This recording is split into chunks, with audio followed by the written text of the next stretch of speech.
Greetings, known world. My name is Maestro Orazio de Sisi, and I am the Kingdom Hospitaller or Chatelaine for the Kingdom of Ansteorra, which is Texas and Oklahoma. And tonight we're going to talk to a great group who have done a ton of work over the past 2 to 3 years to really revamp how they're introducing people to the SCA and how they are retaining them, and have seen some amazing success in their group because of those efforts, and want to hear all about that, get some tips about how other groups can implement that, and hopefully see a lot of new growth in groups all over the known world. So to do that, I'm going to introduce Their Excellencies Barony and Katrine, who are the Excellencies of the Steps, which is the Dallas-Fort Worth area. All right, there's. And Centurion Marjorie, who is the social media officer for the Steps, as well as holding multiple social media positions for the kingdom and society at large. Thank you all for joining. Thanks for having us. Yeah, thanks so much for inviting us to do this. Absolutely. So there's been a lot of change in the Steps over the past couple years. And so I wanted to start with sort of what the landscape looked like when Your Excellencies first stepped up, and Marjorie, when you first got to the group. So Marjorie, why don't you describe kind of what the Steps looked like when you first joined, because this was your first group in the SCA, correct? It is my second group. I started with a different group, but they didn't really want my help. Versus Bao and Kat, who I was friends with at this point outside the SCA, knew that I worked professionally in social media. So when they were announced that they were going to be the next B&B, they were like, yeah, you can come do all that social media stuff here, like if you're not going to do it in that other group. So I did. Steps has only ever been welcoming to me. Like, I came in kind of with Bao and Kat. As they stepped up, that's when I started playing really hard with the Steps. So I have only ever known a Steps run by Bao and Kat, and it's been great the whole time. When I showed up, our seneschal was Lady Esme Malspina. She is mundanely a lawyer, and she is like whip smart. So between the three of the people that were kind of in the leadership positions when I showed up, all of them are very comfortable with the rules and comfortable with looking up the rules. So it was really easy to be like, here's what I want to do. I'm pretty sure it's all legal. And they'd look at it and be like, yeah, it's all legal. Go ahead. So it was easy just to be like, here's my list of ideas. Which ones do we want? The practices weren't huge, but also like I joined Steps 2 months later, the pandemic hit. So, and then we had to come back from the pandemic. So it's not like you were going to come back with a 60-person practice. We came back and we could get 12 people at practice. Like at the end of COVID, we were proud of that. We had no nights at practice. We had no grant level fighters at practice. Now we have a couple nights and a couple grant level fighters. Some of them were grant level, already, but a lot of us have become grant level through the training we get in the Steps and from different people in the Steps. So for me, it has always been very much a culture of like, what do you want to do? Did you talk to the correct officers and it's not against the rules? Okay, then we can go do it. Awesome. So Bao and Kat, with that, so Marjorie came in and immediately had this team that was very, hey, it's within the rules. Hey, we want to see things succeed and go forward. Was that part of the Steps sort of the whole time, or was that part of your vision for joining? And what really made you want to step up and have this be your focus while y'all were B&B? So originally, whenever we stepped up, like the Steps practice. Well, first of all, when we were talking about what made us want to be B&B, we were really voluntold to be B&B because when the previous B&B stepped down, there wasn't really anyone who was ready to take over. And the Crown at the time, I think they were the heirs at the time, had approached us and said, hey, we're not aware of anyone else who's interested in doing this. We'd really appreciate it if you would step up and do this for us. So it was something that we had been thinking about doing anyway. And that little bit of an extra push did help us to to actually put in our letter and volunteer to be B&B. Part of that was that I was already a peer at the time. I'm a member of the Order of the Laurel. So for me, mentoring and encouragement is really that part of that job that I really enjoy. So developing a community and really building a strong community that was open and welcoming was definitely one of our priorities. A lot of what we wrote to the Crown and what we wrote to the populace about in that initial letter was our intent to really focus and build community within the steps. So that was kind of our first goal. So then go ahead. What you were talking about with practice. Right. So with practice, I think there was generally like less than 10 people at practice, and I am a rapier fighter. I was a white scarf at the time, and I really wanted to grow that a little bit. But even though we had some newcomer initiatives and Steps was pretty welcoming with our predecessors, we always felt like we have all this great stuff in the Steps, but nobody knows about it. And so we needed to figure out a way to reach people. And, generally in the SCA, people are like, oh yeah, if you go to a park and, you talk to people into hitting their friends with sticks, then, people will show up. But I thought that, nowadays it's kind of like, the 2000s. It's perhaps the not the best messaging, right? Yes. And so I thought that we needed to make a bigger push on social media so that people were aware of all the things that we were doing. And that's really where Marjorie comes in. It was really kind of serendipitous that she was available and new to the SCA at the same time that we were stepping up, because we were really conscious of that idea of trying to build a brand around the Steps and around the SCA, which is something that I don't think consciously that we do very much. But we're both involved in some other nonprofit organizations. I think Marjorie's also involved in some other nonprofit organizations. And that's a much bigger focus for other nonprofits, especially those that are our size, being the SCA with over 100,000 members. That's definitely something that is typically top of mind is branding and how you present yourselves. And the fact that Marjorie was available to help us really craft that strategy, that marketing strategy, that social media strategy, really helped us and really gave us a leg up. And like a couple of months after we stepped up, the pandemic hit. And so we couldn't meet in person. And we didn't want to go inactive or not do anything for the indefinite period of time that the pandemic lasted. So we made a push to have a Discord so people can chat and to produce virtual content and to do things online to try to keep people engaged, because if people aren't engaged in the SCA, they'll find something else to do.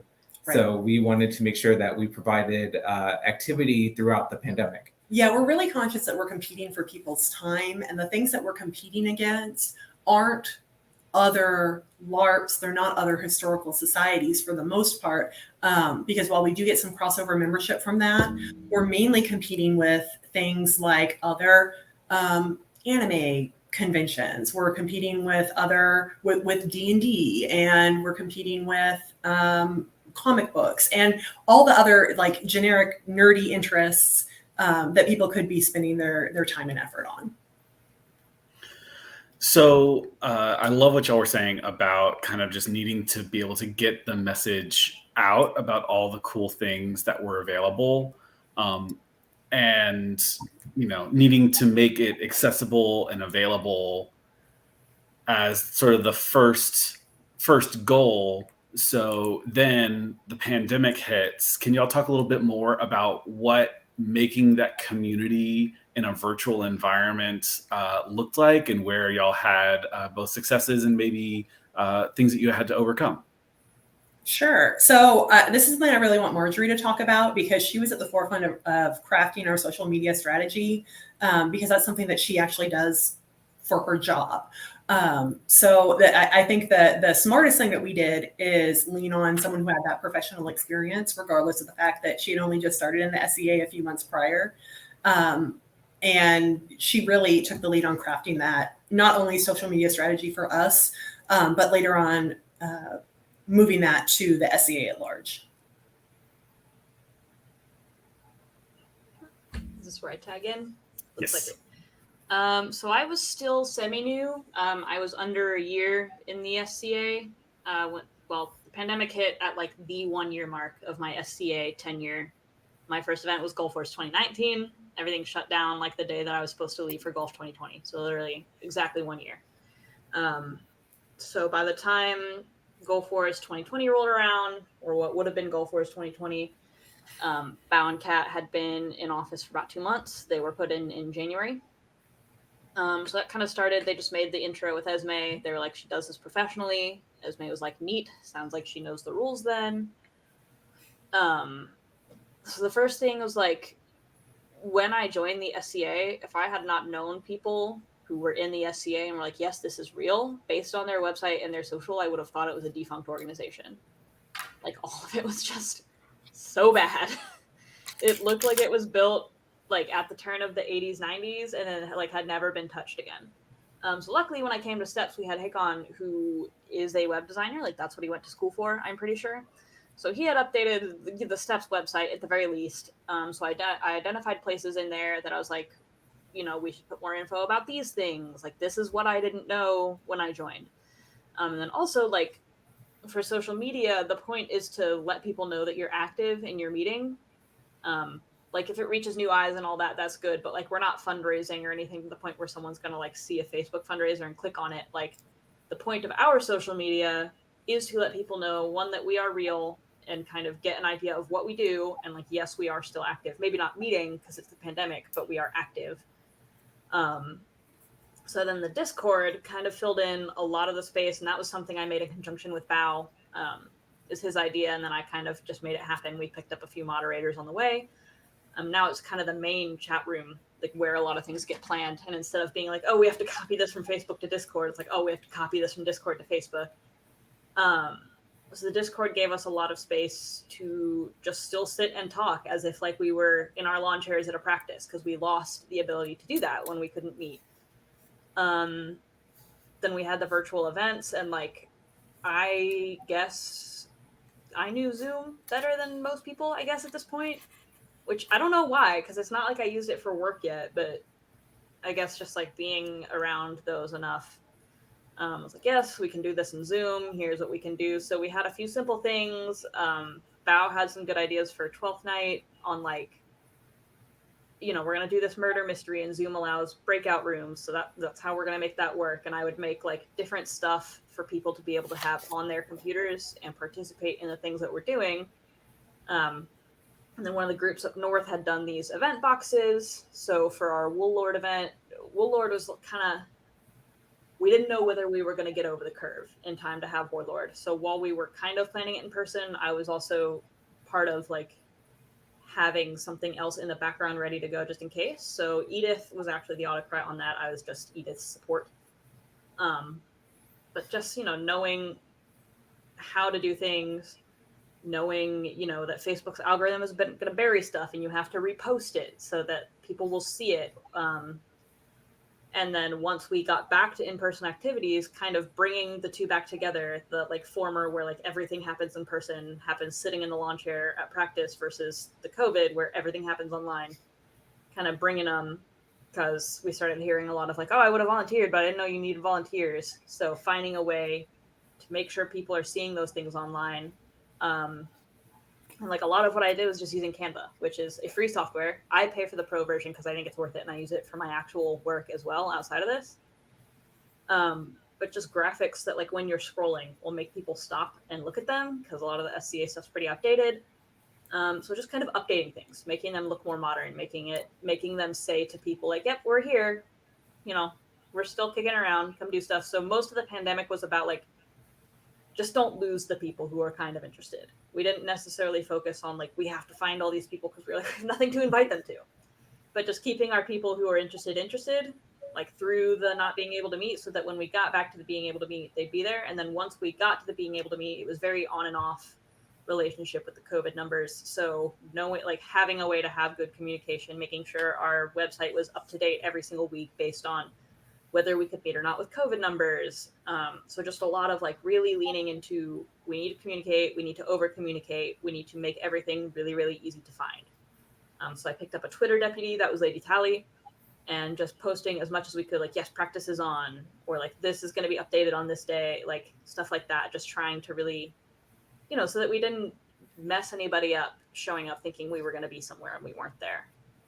Yeah. And I'd really like to focus too on, because I think someone could be listening and over focus on, oh, I do this for a living, or Hakan, was a website designer. But the things that I'm picking up from what you're saying are consistently, frequently, like aggressively putting out information, and then the cherry on top is and making it look good or something like that. But it's about the information being available first and foremost and easy to find, and then secondly in a format that will keep eyeballs on it.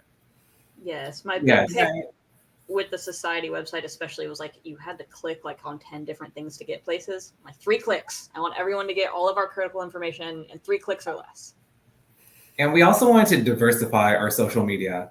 Like Facebook isn't mutually exclusive with Discord or Instagram or whatever. We wanted to make sure that we casted a wide net and used a bunch of different platforms, and so that would reach more people. And we tried a lot of stuff that didn't stick around. So we had some folks interested in doing TikTok for a little while. We have a TikTok channel. It doesn't get updated because in the meantime, we didn't have anyone who wanted to consistently make content for that channel. We now have a TikTok deputy who's going to be stepping up soon and planning to make some more content. But that wasn't one of our main focus areas. So having someone who does this professionally was really, really helpful. But because you laid the groundwork, that's not necessary to continue it. And it's not necessary for someone else in another group to get started with it. It really just takes someone, or I say someone, it's not one person. The biggest thing that we've done is to diversify that effort and to really build a grassroots organization where everybody feels a sense of ownership of the community and that they are part of the community. So they feel responsible for participating as part of that community, that they don't feel like they need to wait for someone else to tell them what to do or how to participate. They just jump in and are able to come at it where they are. Yeah, could you speak more to that sort of grassroots organization side, both the building the community at like the participant level, and then also the buy-in for like the volunteer side? Because I know that those are two big and different parts of that puzzle. So we're definitely consensus builders. Like we would definitely try to make sure that all the officers and the populace were on board with the things that we did. And we just sort of enabled people. People would come up with great ideas. Like the indoor practice was Sean Tabor's idea. Edith negotiated the contract for the archery range. Yeah. So we definitely, and Marjorie wanted to take over social media. So we had these folks that wanted to do things, and we didn't want to like temper that enthusiasm. So we kind of let them run and do their thing. And the result was that things were successful. Yeah, we view our role as B&B as kind of being the head cheerleader and really enabling the community to do what they want to do and to remove some of those barriers to success that you can end up finding in the SCA. So we try and find ways to make things work and to take ideas from the populace and let them run with it, and then just remove any stumbling blocks in their path. So for example, one of the things I'm sure we're going to talk about a lot more is our indoor practice site that we do on Tuesdays. That started as something that Sean Tabor found as a location to do an indoor fighter practice. So it started as just a fighter practice site where our rapier and heavy fighters came. and we're able to practice in an indoor gym in climate control, which is important in Texas. But our ANS officer, Hadassah, suggested that, hey, if people are going to be here anyway, not everybody fights. Could I bring out, a table and some charters and paints, and we could do some art at the same time? And we're like, absolutely, it's a big space. Music classes. Esme suggested doing music classes in the classroom there. And then our hospital wanted to do the Newcomers Academy there. So it just kind of became, we just call it steps practice now, because it's not just fighters, it's not just artisans, it's not just newcomers, it's everything. It's our whole activity hub that is happening on Tuesday nights at practice. So just letting people do the things they want to do for us is a no-brainer.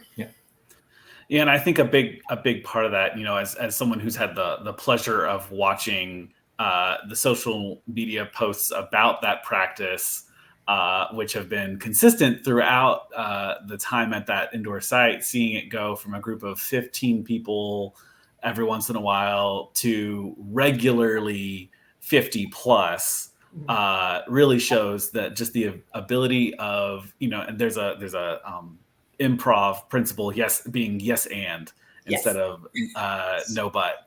And I think a lot of times in the SCA we can be like, well, this is the way it's done, or there's this issue, whether it be funding availability, which I know we'll talk about fundraising more, or we're gonna have to get different waivers or anything like that.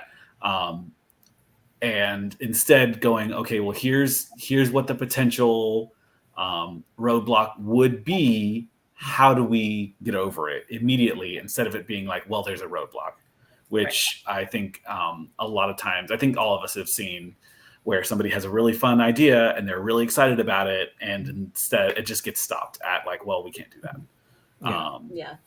I definitely experienced that starting the SCA, because social media was not something that was done. We don't recruit on Facebook. The amount of times I heard that. We definitely tried to find ways to say yes. And we also know that we need to handle things a certain way. So we also leaned on Esme a lot as our seneschal to make sure that everything that we did was on the up and up. Mm-hmm. And we would also ask our exchequer and different officers about the things that we were doing to make sure that we were all in line with how we were supposed to do things. And that's a good thing you're bringing up, because one of the biggest things that we did right up front, that was spurred on by the pandemic, but that's something we've kept for the past 3 years, is that we have a group chat for all of our officers, so that everybody is regularly in the loop and communicating with one another. So everybody knows what's going on with everybody else's office. If someone has an idea, if something comes up, if someone can't make it to practice, if someone just has a life situation that's coming up, they really are sharing and communicating. So the community building really starts small there with the officer corps, feeling comfortable and having a good working relationship. And it very naturally trickles out to everybody else. In that chat, we have one just for the officers who are currently seated as officers, and then we have a wider chat for the officers and everybody who's one of their deputies, no matter how informal that may be.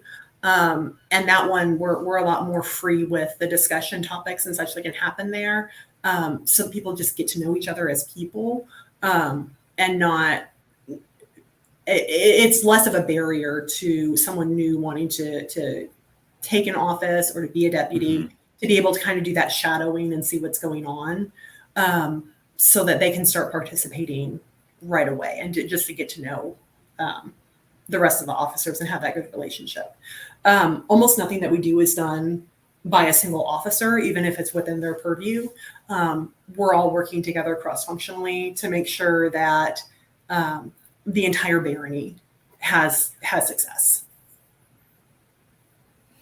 Did y'all find any particular strategies, or was it the just luck of the draw for the people that were in the offices or stepped up into the offices, or do you think that there was any particular way that you organized it that enabled and encouraged people to sort of step outside of their lane as an officer, to go, I'm going to go help with that, or maybe there wasn't a direct correlation? Was there a third outside thing that you think helped build that very what sounds like a very healthy, agile environment for your team. It is a really healthy, agile environment. And you're going to hear a lot of stuff that we talk about that sounds very corporate. A lot of that is because I'm from corporate America. I work for a very large insurance company. So stuff like that is something that I do in my work life. So I do bring a lot of that into it. His Excellency is an engineer by training. So again, a lot of the language and stuff we use ends up being a lot more focused around some of those sort of concepts. But something that we did to really help focus our officer core that was very intentional was to really lean in on the SCA core values and insist that no matter what the channel that we were in, whether we were in person, on the phone, on social media, that everybody always followed the core values. And we're always very quick to call out one another if someone is not at their best and doing something that would be over the line or not treating one another with respect.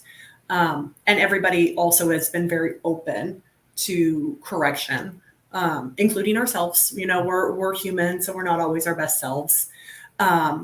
That it's very important to all of us to have that strong working relationship, and to understand that we're coming from a place of mutual respect, and that we're all focused on the health of the group to kind of give grace to one another, and understand that while we might disagree, we're all focused on the same end goal, which is to have a really awesome group that we all want to be a part of.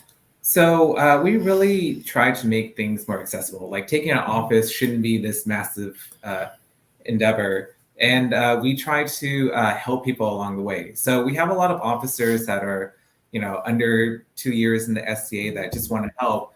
And they might not know how the SCA works, but we know how it works. So we try to guide them through certain things. So it is mentorship is a big deal. We try to mentor a lot. So the people that we get, it is, some of it's a little bit of a luck, but we also try to make things easier for people to get involved and to do things. Like our current deputy hospitaller has only been playing for 2 months, and she runs a lot of things. They run a lot of things. Yep.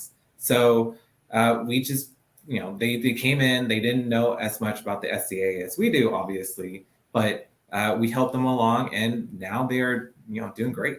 They're teaching music classes. They are, they're also in social media and marketing as a profession. And so we were able to run with some of that experience that they already had. So they understood how to act in that environment, and we just let them do it. Right now, because our hospitaller is away for the summer, they've stepped in and have taken over that role in the interim for 2 to 3 months. And are doing just an amazing job at it.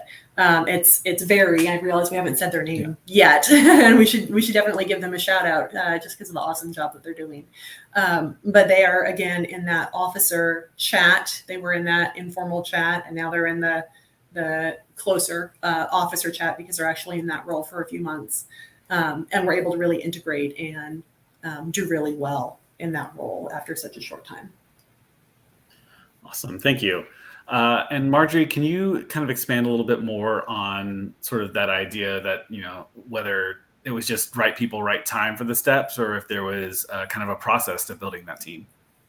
Right. So some of the conversations I've had with Esme, I've said nothing that I did was special.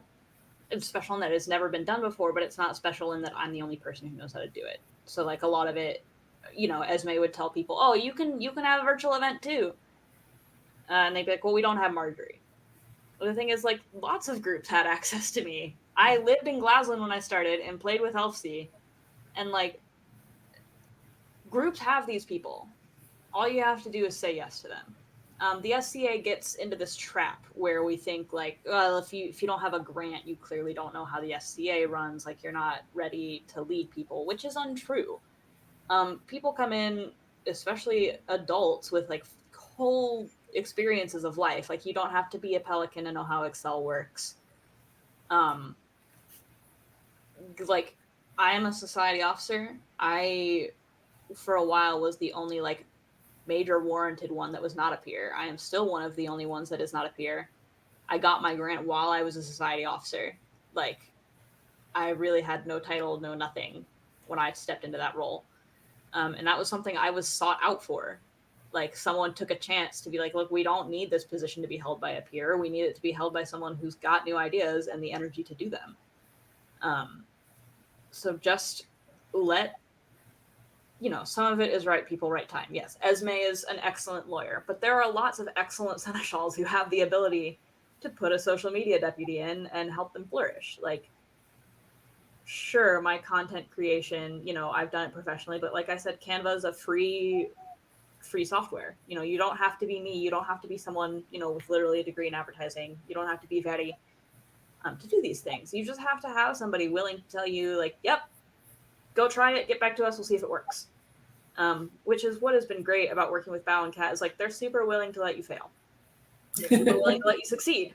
Like, it could be something with a small chance of working and they'd say yes. So another thing that I did was I looked around in the central region, and it's very household heavy, which means if you're not in a household, like, finding a melee unit to fight with can be kind of hard. So I was like, Bao, this is the problem. I want to do a melee unit. And he was like, okay, I don't really think that we have the money for it right now, but you can try it with, like, the stuff that we have.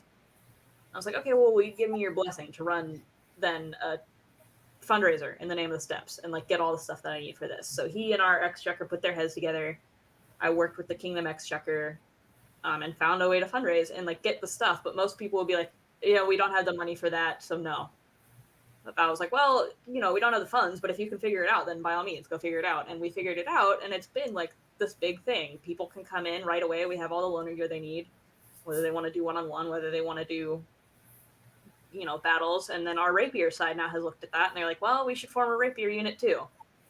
And Glaslyn was able to kind of, they're our canton up the north, kind of look at what we did and replicate it, so they're going to have their own melee unit now. So it's just being willing to be like, yeah, I don't think that you can run a whole fundraiser and, like, get all the money you need for $900 worth of shields, but go ahead, you try it, and then sometimes it works. Sometimes the newcomers come through, so it's okay to fail. It's okay to do things that have slim chances of, working out. And then because Bao let me take that chance, that's now an approved method of fundraising, like, for society. I've done 2 society fundraisers the same way that I did the Steps one. And the Steps one raised almost as much as the first society-wide fundraiser. So, just let people try new stuff. It's fine. If it fails, it fails. Not everything's going to work, but you can't not do something just on the basis of, like, thinking that it won't work. And it doesn't take, some unicorn to do it. Like, regular people can do these things. There's so many people willing to teach. Like, I'm always willing to help. Bao and Aubrey, I know, always willing to help. There's lots of people in groups who want to be involved and just don't know how. And it's really helpful for leadership to just be willing to let them try things. Awesome. And I think it's really important to just to emphasize, giving people runway. I know for anyone who's listening from Ansteorra, like, hearing Shadowlands or Moonshadow are 2 frequently extremely successful groups, and they're both college groups because the college kids come in and they're excited and they say, yes, go. And so they frequently do amazing things and punch way above their weight because they have that ability, and seeing that energy spread to other groups. And I think Steps really kind of paved that path, and you're now seeing that move to other groups as well is just really exciting. So they've talked a lot about sort of the enabling and saying yes. And I know that Bao and Kat, y'all hinted at it, but one of the main ways that I think you can see that energy come to a screeching halt is when you have somebody either on the the practical side of getting things done, or in the creating a space that people want to be in, where they shut things down, whether they're shutting down ideas or shutting down people and not adhering to the core values. And I know that was a big push for the Steps. Can y'all speak a little bit to how y'all handled that and how it might have been different than what you'd seen in the past? Well, I guess so. So we adhere strictly to the core values. And at the beginning of the pandemic, we definitely wanted to do that and have people join a group that was full of people that were nice and wanted to work with each other. So in terms of getting people to buy in and to adhere to the way that the culture that we have built, we kind of made sure that people knew that we had a line in the sand, I guess. Like if you are hateful or espouse hateful views, then we would, you wouldn't be quite as welcomed in the steps, because we tried to make the Barony accessible to everyone. But, sometimes you have to, stand up for the people that are in your group and provide them a safe space to play. Yep, absolutely. Something that's also important and of note, and he's not going to talk about himself, but I'll talk about him, is that Bao is actually the only landed person of color in Ansteorra. He's the only landed Baron of Asian descent. And so that makes him, just by his very nature of being in a publicly visible role, someone that can be looked to by default as someone who's seen as someone who's more accessible and a successful person who's part of a marginalized community. And just the very fact that he's there and visible is the very definition of representation matters. When you see people visibly leading who are part of marginalized communities, it definitely makes a difference in how your group is viewed as being approachable. And while it's not necessarily attainable for every group to have landed noble who is part of a marginalized group, because those change over very infrequently, our officer corps is very diverse. We recently ran some statistics for society, and we found that of our officer corps, we had over half who are part of a marginalized group. And what do we have? 5 who are under the age of 30. So, and half are also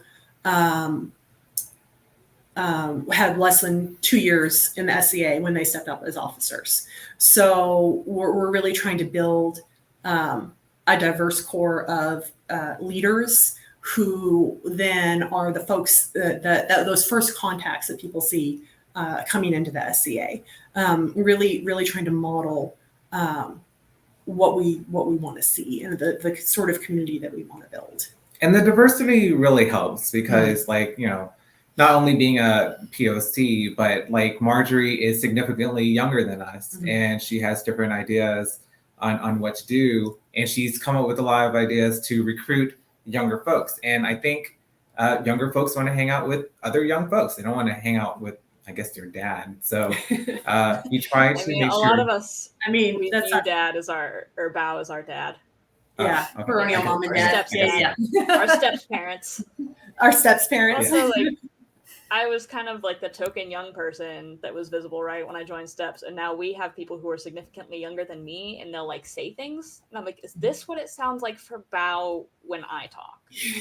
Yeah, someone told me something with soup once, and I was like, I don't know what that is.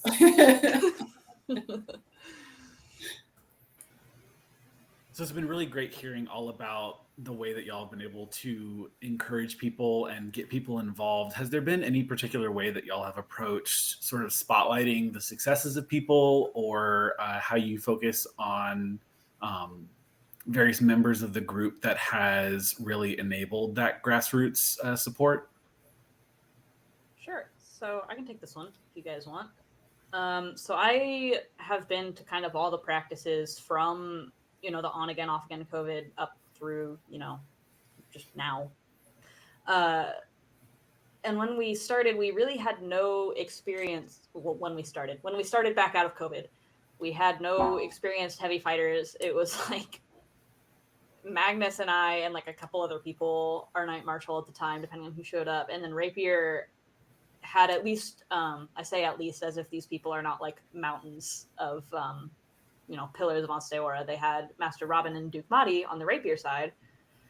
So Duke Mahdi was also able to kind of cross over and help a little bit in heavy, because none of us were really that experienced. Magnus was a good fighter. The rest of us were present. And we'd have practices with 4 people, 5 people, and it's hard. It was especially hard after COVID because it was like, we don't know what phase we're going to be in when we come back. We don't know if, even if we get to the phase where we're allowed to do things, is it going to be raining? Because at that time we were still outside. So we needed to create some kind of consistency. And that's why Sean Tabor, who was our rapier marshal at the time, started putting in the work looking for an indoor site. So basically we've created the consistency now, thanks to COVID going away. We can have practice every week. We don't have to worry about phases, but also with the weather, like whether it's raining, whether the heat index is super high, like we're going to be there. And that's what we tell people. Like we are there every week. Unless we get iced out, we're there. Typically, because Dallas is right on the edge of Tornado Alley, if we get inclement weather, we'll tell people to really, we lose attendance to that because we don't want people driving through tornadoes, depending on where they are in PFW. But just always, a lot of groups, if they have practice or they cancel practice, the only place that's announced is on Facebook. And so I have to already be part of the in-group to know whether or not there's even going to be a practice to attend. And so we wanted to eliminate that. We told you we're going to be there on Tuesday. We're going to be there on Tuesday. And then with that practice gave us, the whole church to work with. Luckily, this church likes us and we like them. They gave us a good deal. So we were able to centralize a lot of our stuff into that Tuesday practice. And through that, we got, some members who were like, well, I didn't want to mess with the heat, but I'll come out for the air conditioning. We had people from all across DFW kind of seeing like, oh, this practice is going to happen all the time. And there's air conditioning, and I don't have to worry about the rain. You're like, yeah, I'll go. Or if they say they're going to be there 1 week and miss it, they can just come the next week and make up for it, And so part of that is we didn't lean on peers to lead the way. We had Robin and we had Mahdi. But in terms of our officers, the only peer in our main officer group at the time when we started all this was Kat. Val became a mod, over the course of coming back from the pandemic shortly after. But when we started all this, we had no peers in the officer group to lean on other than Kat. And at the time, she was busy having twins. So we were trying not to put too much on them. So a lot of it was led just by people being like, well, this is what I'm trying to work on my path. Is there a way we can put this in there? And then we just would, because no one's going to tell us no, as we've said before. Yeah, if you can make it work, go ahead. So, we had our fighters, and as people realize, that's a consistent thing, they'll show up more. And then when people show up, they're like, oh, this is actually a really fun place to be. You walk in and our vibe, I did Taekwondo in college, and the vibe is very much the same as it was when I walked in, to my Taekwondo team. And we're happy to be there. Those are our teammates. We're going to banter with them. We're going to have fun. And then having the ANS community in, when Hadassah brought them in, added another layer. So for example, I've been hurt for the last couple months, but I didn't stop going to practice. But then if you go to practice and you can't practice, it's kind of boring. But since we had the ANS, I was able to go over and do charters and do ANS stuff. So that centralization, bringing everything off instead of having well, on this Thursday, we're going to have ANS, and on this Wednesday, we're going to have this, and maybe we'll have newcomers on this. Nope, it's all just on Tuesday, show up. There will be something for you to do. Has been really helpful because it's someone walks in, even if they had the wrong date, for example, newcomers, there's still stuff to do there. There's still people to talk. There's people who are not fighting who you can sit with that can tell you what everything is. There are people who are fighting, and we started bringing a heavy bag, a Pell. So it's if you're not sure if you want to armor up or you're not sure you want to put the rapier gear on, you can try some of the stuff on the Pell, and then if it's not for you, go pin a charter or go learn. We've done embroidery classes, I think. We've done a Viking wire weaving class. We have music class. So we've just brought all that in so that when people find us, they can stay there. And that has created a lot of space, I think, for casual players, because instead of having to worry well, Tuesday is their fighter practice, and that's the biggest thing, so I should go to that, but I'm not really a fighter, which means I have to also go to this ANS thing. It's nope, just come on the Tuesdays that you can make it. It's okay. Play as casually or as non-casually as you want.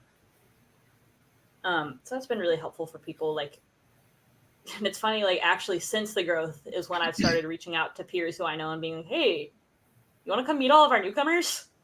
like bringing in the peers, and like as they get there, they're very impressed because, you know, they saw this stuff a year ago. They saw everybody kind of have to shut down from COVID, and for a lot of them, who I personally reached out to and was like, "Hey, come to this, please." They were very impressed at like our newcomers. They felt the excitement in the room when they came in. You know, seeing people lead, like we've said, a lot of our officers are new players themselves. Like, you know, just seeing an SCA where people are super, super excited to be there and excited to see each other. And a lot of that has been, you know, you can play casually. You can go away for 3 months, you know, to work a summer job. When you come back, we'll still be here. And then part of that is for a minute, we had all these people at this practice. So we blew up from the 10-person practice to these 50-person practices. We couldn't get volunteers for things. Come to find out, everyone was willing to volunteer. They just didn't see the posts on Facebook that were like, we need volunteers this day for this thing. So what we did to combat that, once we knew about it, was we instituted announcements. So at the end of every practice, we get together and take a picture, and that's part of what has allowed us to see that growth. We also have everybody, blue card or not, sign in, just so we see how many people we have in when we write our reports. And during the photo taking time, we'll have announcements. So for example, Their Excellency's head of entourage can go up and say, we need people to do entourage. This is the gist of what it is. Come talk to me, and I'm going to put a post on Facebook. And then they know, like, they don't have to just stumble across the Facebook post. They can go find it. Or we had, and Their Excellencies can touch on fundraising later. Like when we have fundraisers, we can be like, we're selling shirts, or we have a Patreon. This is where you can find it. So just telling them to their face, especially because Tuesdays now, again, are the hub of everything. That's where we get the most people. Like, here are the things we need you to look for that we need help with. Raise your hand, person who is the contact for that. Okay, great. Everybody smile. And if you look at the pictures, it's not one of those like, you know, the pictures in high school when they have the group picture days and everyone's kind of just next to each other. People are having fun with them. Like, we're posing with each other. We're very on top of each other a lot of the time. We've started doing this squatting thing where everybody is Slav squatting, courtesy of our hospitaller who is not here, but we are Slav squatting in his absence anyways. So like when you look, it's not just a bunch of like the awkward family photo. Like you can kind of tell like it's friends. We're happy to be there with each other. We embrace the fighter funk as we all get close enough to get into the frame, which as we have added more people, like you've had to get closer. So like it gets real funky in there. But yeah, just creating consistency is the number one thing that allowed all those other things to happen. Just being, we're going to be here at this time. You can trust us to be there. And creating that trust of like, we got you. Show up. We got you. And yeah, and in terms of grassroots activities, we really do try and decentralize a lot of what we're doing, because exactly part of what you touched on there was that we are also adult people who have a family, and the essay isn't our life. So we don't want to have to do everything. We don't need that kind of pressure to feel responsible to do every single thing for the group. So it behooves us to empower our officer corps to have that ownership of their activities and to be able to build their own teams and to have everybody able to just work together to do those sort of activities that they want to see. So part of that is the community activities that we do that are led by members of the populace. And we actually have one coming up next weekend. So I don't know when this is actually going to post, but it's in mid-July that we're going to be have a group that's going to Shakespeare in the Park together. And they got a group deal on tickets, and they're all signing up and doing a potluck. And even though this isn't a traditional SCA event, it's still an event where our community is able to get together and participate in something of similar interest. We've done other community events that you've spearheaded a couple of different times. We've gone to a few movies, and we've gone to like this cidercade place, and we've done a few things. And we definitely try to make, oh my gosh, I don't have my words. You don't have your words? No, I lost my train of thought. It's the ADHD. I'd love to jump in, because as someone who's known both of you for quite a while, I think one of the things that has allowed y'all to be so successful with these community activities is I've been fighting for a while and I do okay, but like even though Bao has always been an extremely good fighter, he's never been unapproachable. And like it was after a while that I realized how aggressively good Kat is at illumination, because she allows herself to be very approachable. And I think that's one of the main things that people should like take away in terms of like what allows the group to do these community activities is it's a community. It's not, we're not going to lean so hard. The heavy role play side and pageantry side of the SCA is great for court, and then let people be friends. Like you don't have to be so caught up with a newcomer about sumptuary law. Like let them have fun. And I think that is one of the things that I've seen, just like all of the steps newcomers are willing to just run through a wall to go do things at events because they're not worried about like stepping wrong. They're just going to go do it. Because that's what they've been empowered to do. So it was also important good. Go ahead, Bao. So it was also important to us to not have to do everything, as Kat mentioned. So part of our role that I feel as B&B is to help the Barony grow. And it's not just only grow in numbers, but it's also to grow in standing in the SCA. So like, we want to enable people to do things because then we can give credit to them for doing it. Like all the stuff that Marjorie has done, Esme has done, like people have gotten, awards or grants or become peers, and it helps the Barony as a whole to have that happen. If we just did everything, then nothing would grow. Yeah, it's not about us. We're both peers already. We don't need more recognition. What we really love about being Baroness and Baron is the fact that we're able to recognize other people for their contributions. And that's what makes it so special to us. I'm kind of known for getting really emotional in court because these people that we get to recognize mean so much to us. And there's no group without the people. We're not anything if people don't want to be part of our group. Yeah. Margie, did you have something you wanted to add to that? Yes. So Bao and Kat are very humble. They will not brag about themselves, which is why I am here. They've been very transparent the whole time. So some people are very cryptic about like what an award entails. But they took, so our baronial service order is the Order of the Oak. And that's people all who have been here kind of long enough to understand how to put an award rec in. They kind of got all of us together and they were like, look, here's what we're looking for with all of our awards. This is what we typically look for in this. This is what we typically look for in this. If you have other stuff you think about, let us know and we'll talk about it. But like, in the interest of transparency, please go find people who who have like done this stuff and send them to us. So it's always been a very like word fame based Barony, at least in the time that I've been here. And part of that they have done super well.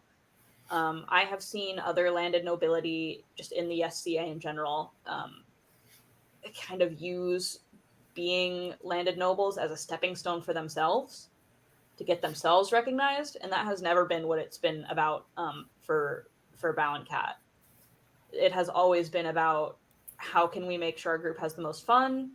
A lot of us now have gotten into the habit. We'll talk back and forth about like, okay, this person we think should put in for a Kingdom Award and like this Kingdom Award. I have like a lot of conversations with Bao, especially because I inherited his Star of Merit, about like someone we want to put in when they get to that point so that we can pass it down together to that person.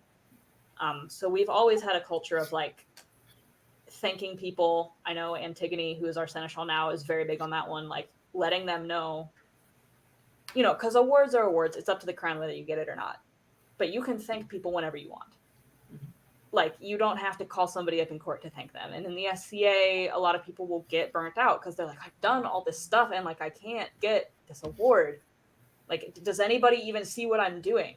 Like, yeah, we see it. We're going to tell you thank you. We're going to give you a Barony award. Like, we have started doing, Antigone started now at our populist meetings, we go around the room and do a word fame for everybody just to make sure, like, and I think this is the crux of the SCA, the way that you become essentially bigger or more than yourself in the SCA is to lift up every single person around you.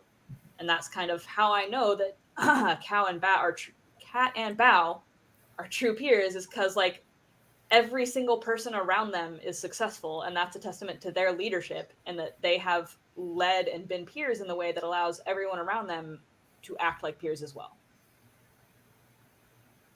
That's so amazing. It's really, I mean, it's been self-evident. That's the reason why I'm talking to y'all. So, okay, pivoting away from kind of the amazing success that y'all have seen as you retain people. In order to keep people in the door, you got to get people in the door. And I know that that Steps has done a lot of work along with other groups in terms of how you approach recruiting. And so, Kat, do you want to talk a little bit about sort of your thoughts on recruiting and like having a strategy to how you go about that? Yeah, absolutely. So a big part of it for us, we've touched on this a little bit, is about building a brand and really understanding what we have in the SCA. Is that organizations at our level, when you look at contemporaneous organizations in the modern world, we are a 501c3 nonprofit, which means that we don't pay taxes, and donations to us are tax deductible. That is huge for us. And that allows us to do things that other community organizations, some of the things that we'd be competing with for attention, aren't able to do. So when you really think about what we offer as an organization, it really helps us to refine our pitch in that way, because what we are doing is saying, hey, we're a family organization, and instead of sending your kid to have fencing lessons for $175 a month, you can come on Tuesday nights and we'll have our youth marshal work with you and your child for 2 hours for free. Because as a nonprofit, that's what we do. If you are a college student or young professional who is looking to make friends with similar interests, we're here. We'll teach you how to fight. We'll teach you how to build armor, how to sew a costume, how to do a historical art or craft, and it's all free at that local level. Or there might be a minimal cost for materials fees, but the time and effort is donated entirely by a volunteer force. And that's actually something that's really hard to find and is really hard to compete with. So when you're talking about a value add, when you're doing your pitch, you really can't beat free. So that's just one of the biggest things for us. We also really focused in on where we're recruiting. So we are looking at some non-traditional venues for the SCA.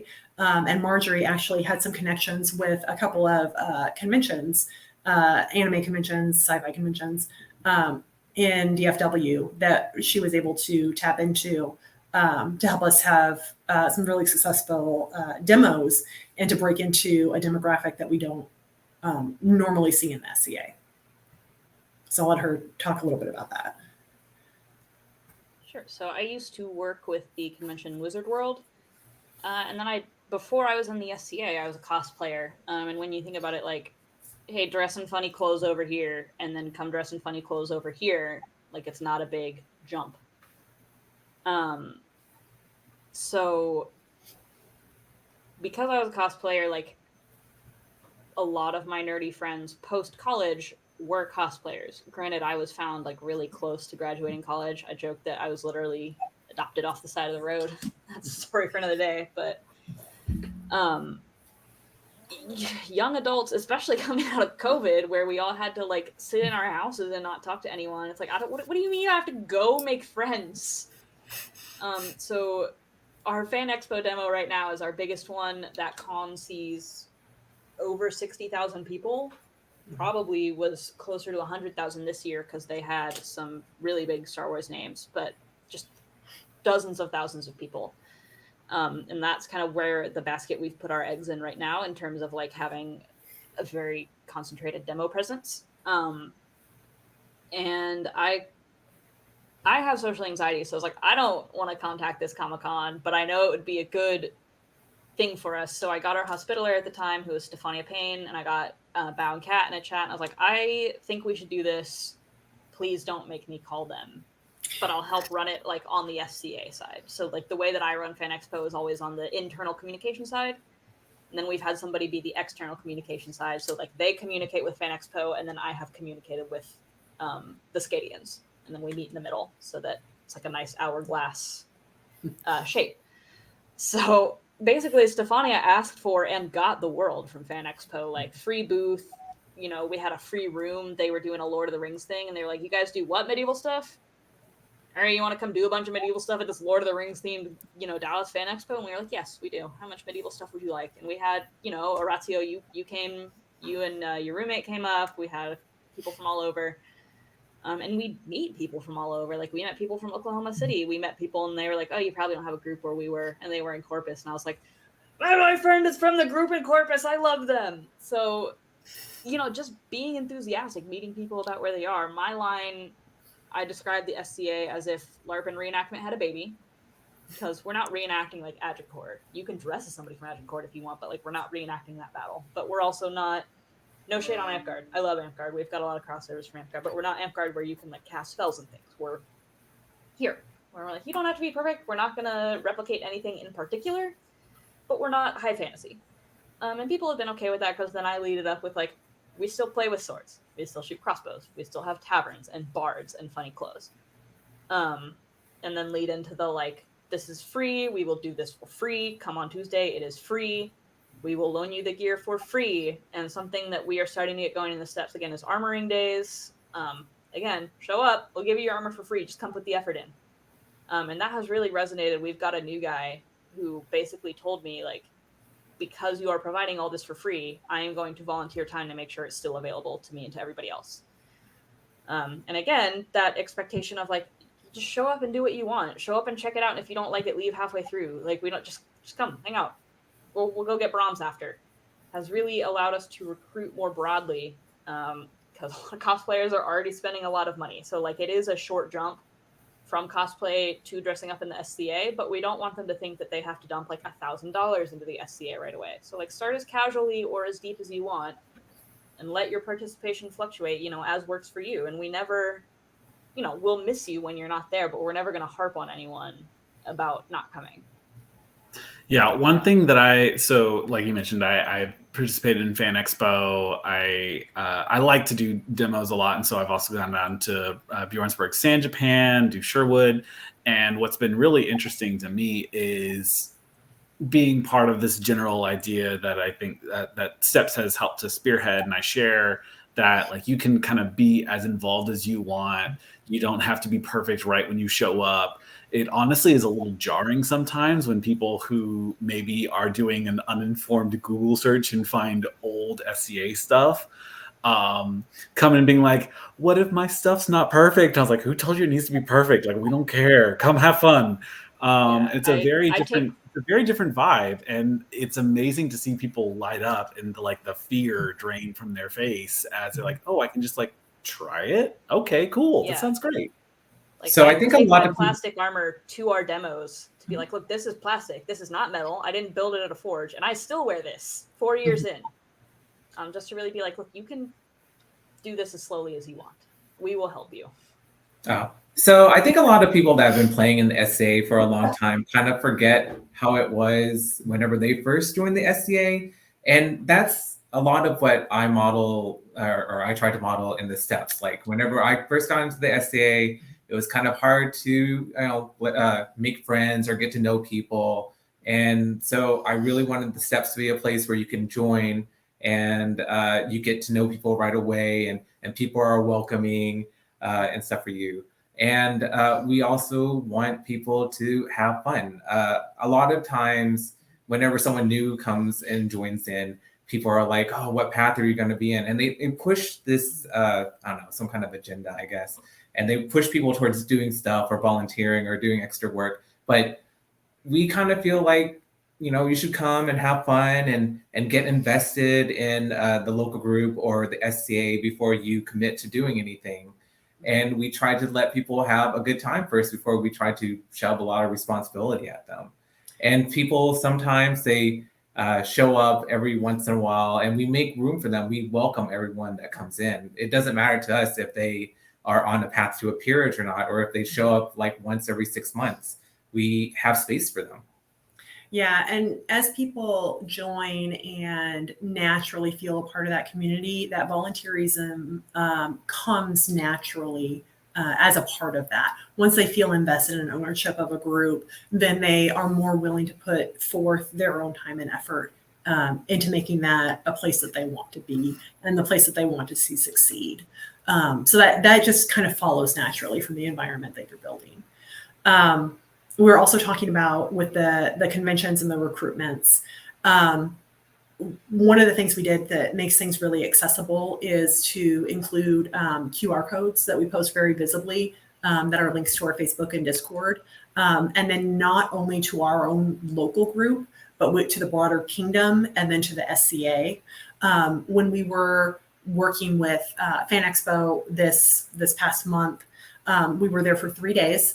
We had a booth where we manned for all 3 days, and we met people from as far away as Pittsburgh and California who were there, and we were able to help them find their local groups on the SCA website using the zip code tool to find their group, so that when they were able to check in, they had a contact person and they knew where to go in their own local area. So it doesn't matter to us if we're recruiting for Dallas or Denton. So we have a pretty good sized geographic area all the way from Denton to Greenville. And then we even have members down near Waco.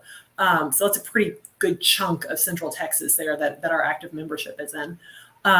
But we're not limiting ourselves to recruiting just from that geographic area. If someone comes up and is interested in the SCA, we want to point them toward where they can find their local group and help them make those connections and kind of ease that path for them. Our Discord is another way that we're able to do that. Yeah. So we had 24 people join our Discord over the course of the 3 days. And not all of them live in Dallas. We even had some very active folks in Oklahoma and someone who's just north of Houston who were joining and have been, great participants in our Discord and are just part of that online community that we've built. And they go back to their local groups and participate there in person, but they have an online home where they can be part of that community. So the Discord is pretty important. Like some people would just see it as another chat program or whatever, but it also helps build community. Like if you're checking out a group, you kind of want to know who you're getting involved with or who you're hanging out with. And ultimately what we're trying to do is recruit people of a similar mind or similar interests.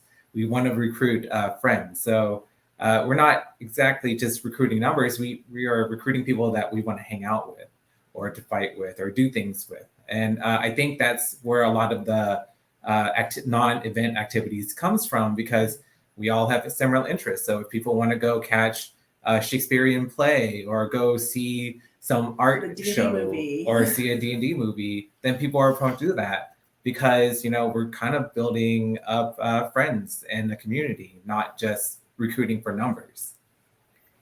Yeah, and I'd really love to jump into on the importance of not just recruiting for your local group, because I remember after Fan Expo that Sunday night, Honorable Lady Colfina hosted a virtual Bardic in the Kingdom Discord, and there was a really excited member who had joined from fan expo that I'm pretty sure was in the Steps Discord as well, but it joined the Kingdom Discord, and now they were getting connected to other Kingdom-wide bards, somebody from San Antonio and somebody from Oklahoma City, and just the ability for you to build it and consider people friends and sort of spread that net, I think really, really changes the perspective from if you are just focusing on getting more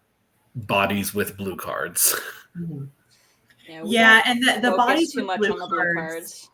Yeah, that's really not something that's an area of focus for us at all.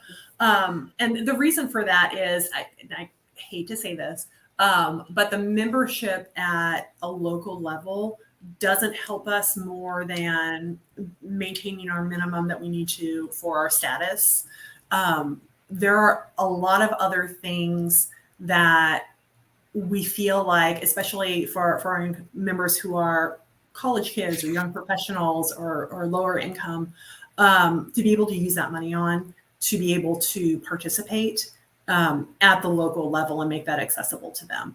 Because once people start going to events and make that a regular part of their routine as they're financially able to do so, they will naturally want to buy a membership and get that blue card because of the benefit that it provides them when attending events, which is the member discount at events. But prior to that, when they're not ready to take that step to going to events, it's more important to us that they're able to find success in their local group and have that base of support without having to spend a lot of money on it. The way I tell people about blue cards, and I am a society officer, so it literally benefits me if people buy memberships, but I still don't push them very much locally.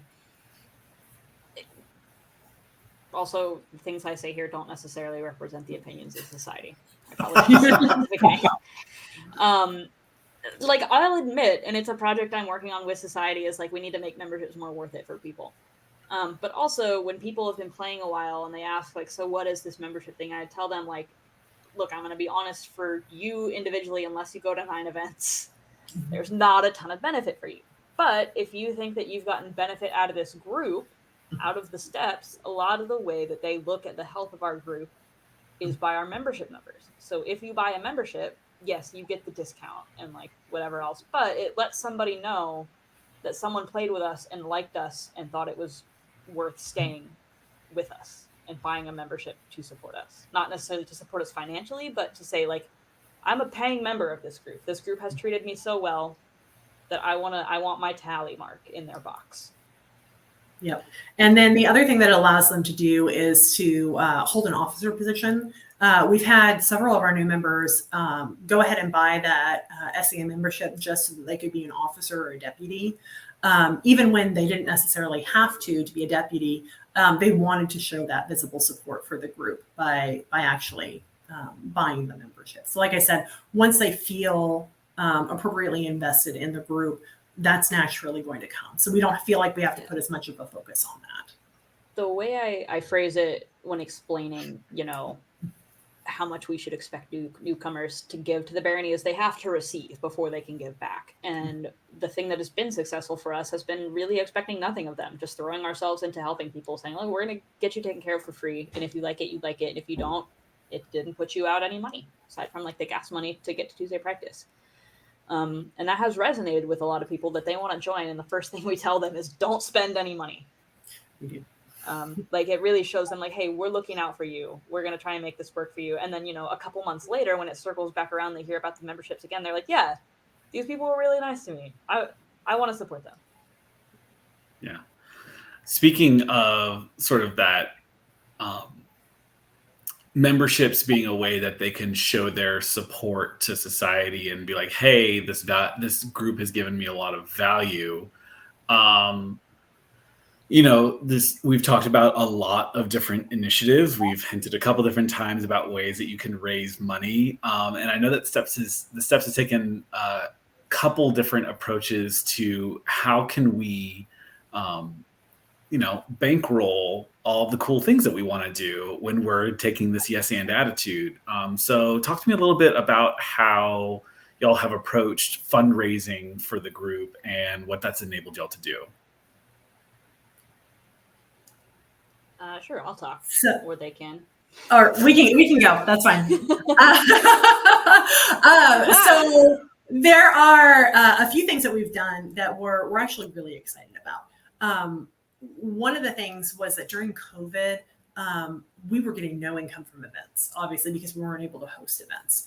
And during COVID, we tried to be fiscally responsible. So we made sure that because of the uncertainty, we made sure that every event that we were going to host had a clause where we could back out and cancel and not incur any costs. So we definitely tried to make sure that we watched the financials of the Barony. Right. But things that allowed us to really move away from making the events that kind of make it or break it for our budget were some of our alternative methods of fundraising. So this comes in a couple of different streams.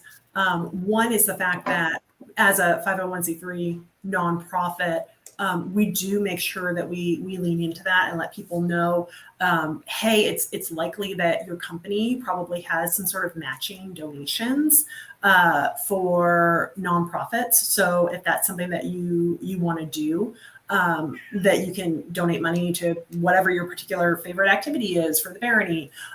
You can see if your company matches those sort of donations, or is just willing to donate for you or in your name. So I know my company pays volunteer time.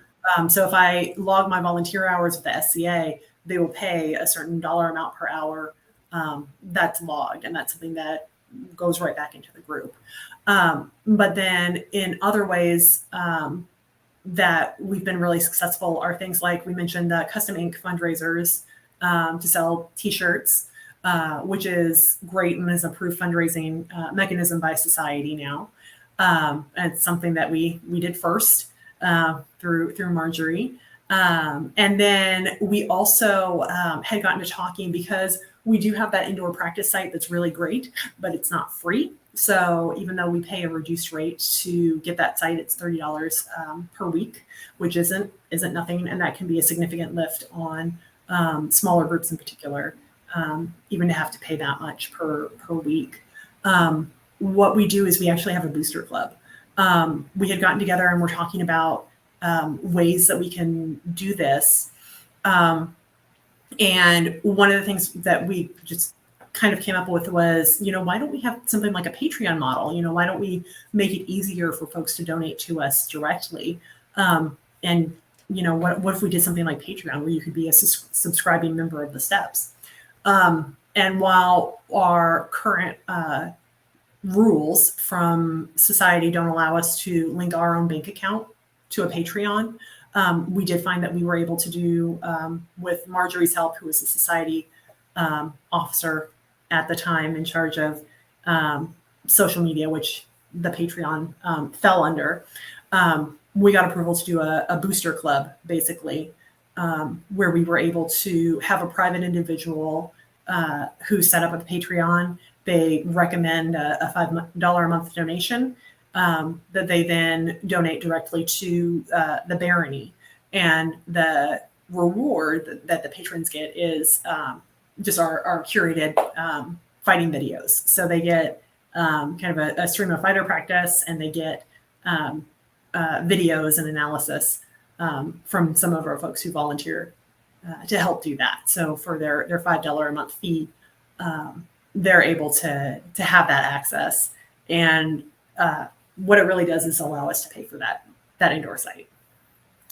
So for the expenses, I mean, the indoor site is like maybe $1,500 a year, and then we agree to host an event or two there. And then we have an archery range that I think it's similar. It's similar, but we ended up basically we pay the range fees for everybody. And we got 2 of our members authorized so that they can run the range during that practice time, so that anyone from the city can go and enjoy archery, and they'll have someone looking after their safety. So we definitely tried to make things work fiscally. I mean, our exchequer came to us like a few months ago and was concerned about how much we were at the spending beginning of the year. At the beginning of the year with the expenses. And we're like, oh yeah, I guess we should figure out a way to offset that cost. And so we leaned heavily into fundraisers and the Patreon and different other methods of increasing the income stream or the revenue for the steps to offset some of the costs. And we kind of started, tinkering a little bit with the traditional way our events were run, because, people pay for experiences. And the reason we added the murder mystery to 12th night is because it's kind of a value add. If you were to pay to go to murder mystery somewhere else, you would pay a certain amount. And so we tried to add things to our events that would entice people to come, because, people will pay for these types of things, like even if it wasn't the SCA. So we tried to modify our events to be more profitable that way. And though we are trying to move away from relying solely on events as our only source of income, it's one of. Yes.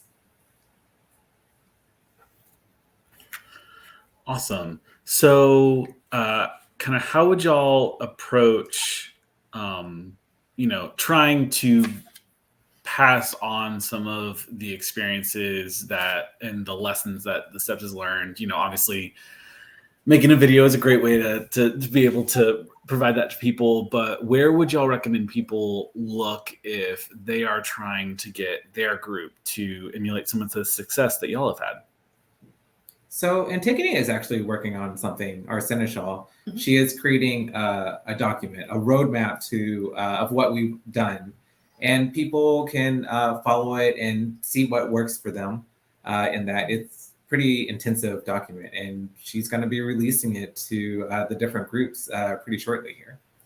Yeah, so that's one way, but also using your resources, really making sure that you reach out to your peers, at whether that's your Seneschal peers, and when I say peers, I mean people at your level, not SCA term peers.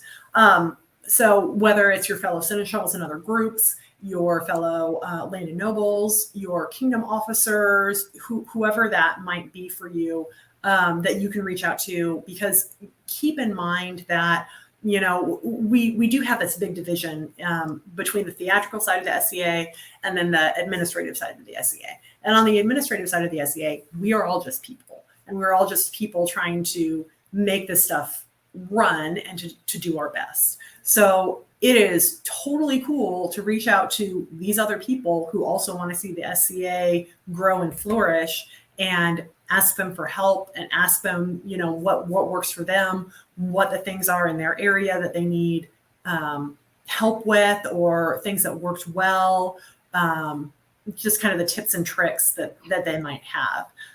It's definitely not something that we do all on our own. And I don't think any group needs to feel like they have to do it all on their own.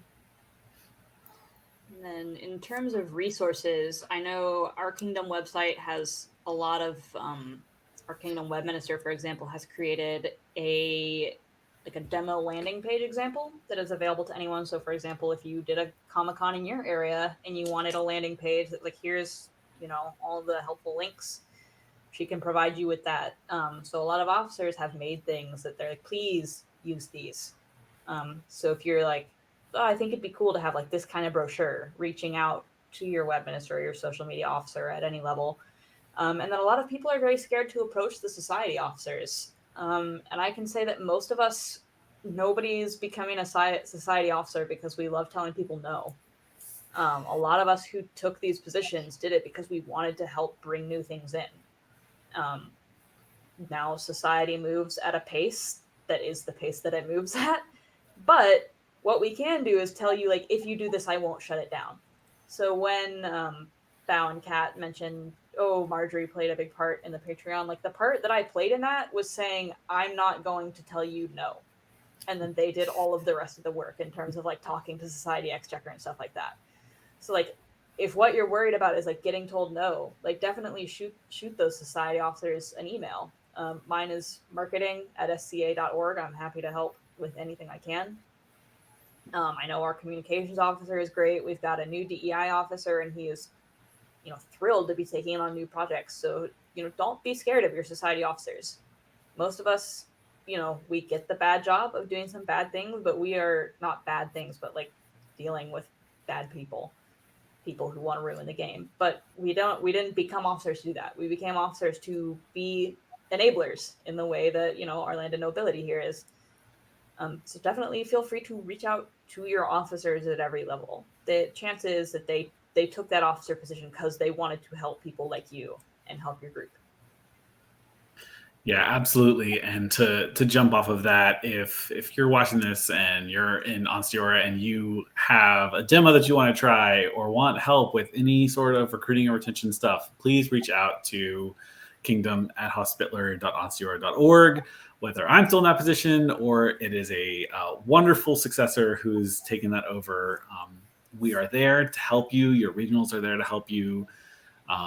Your local seneschals and landeds and everyone are there to help you. So as much as I'm sure all four of us would be more than happy to talk to you if you come and find us at an event, that's what the SCA is here for, is to make it a fun place for everyone to have a good time.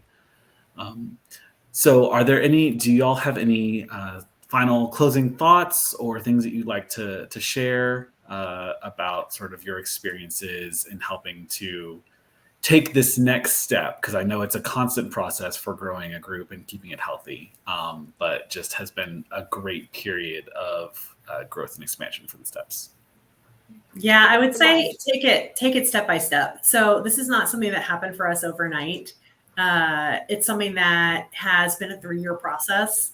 And we grow and change and iterate and evolve, and all of those things are a natural process. So don't expect to, start doing some of these things and your next practice is going to go from, 15 to 60 people, because it's not going to happen.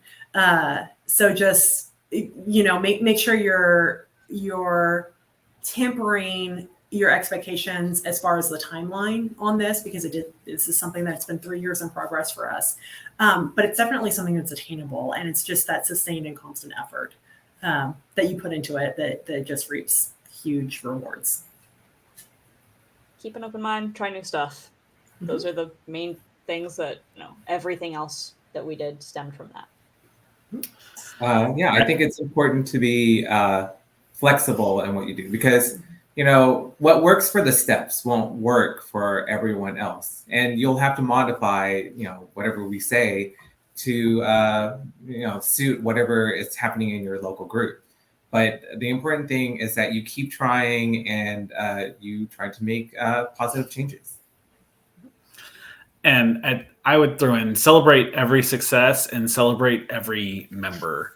That's what allows you to have big changes, is not making small changes feel small, but letting them grow into bigger changes. So, well, awesome, guys. I really appreciate y'all's time and getting to talk with y'all. And I really look forward to any conversations that this video might stem, and kind of being able to take this out into the wider kingdom and society. So thank y'all so much for your time. Please, if you're watching this on our Kingdom YouTube, please like and subscribe and help us find more people so that they can find all of this amazing information as well. Thanks.